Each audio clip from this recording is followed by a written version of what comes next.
Nobel സമ്മാനം ഇന്ന് പ്രഖ്യാപിക്കും. ഇന്ന് ഉച്ചയ്ക്ക് ഇന്ത്യൻ സമയം 2:30 പ്രഖ്യാപനം. 2009 നൊബേൽ പുരസ്കാര ജേതാവ് ബരാക് ഒബാമയെ നേരിട്ട് വിമർശിച്ച് ഡൊണാൾഡ് ട്രംപ്. പുരസ്കാരം വെറുതെ ലഭിച്ചതാണെന്നാണ് ആരോപണം.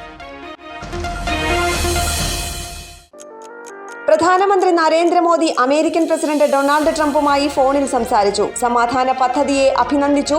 വ്യാപാര ചർച്ചകളിലെ പുരോഗതി വിലയിരുത്തി. ഇന്ന് ലോക മാനസിക ആരോഗ്യ ദിനം. ദുരന്തത്തിലകപ്പെട്ട അത്യാവശ്യ ഘട്ടത്തിലുള്ളവരെ സഹായിക്കുക എന്നതാണ് പ്രമേയം.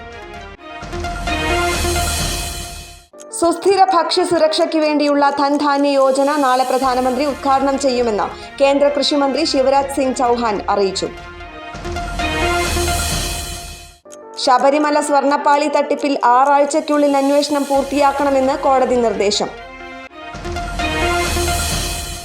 താമരശ്ശേരിയിൽ ഡോക്ടർക്ക് നേരെയുണ്ടായ ആക്രമണം അത്യന്തം ഖേദകരമെന്ന് ആരോഗ്യമന്ത്രി വീണ ജോർജ്.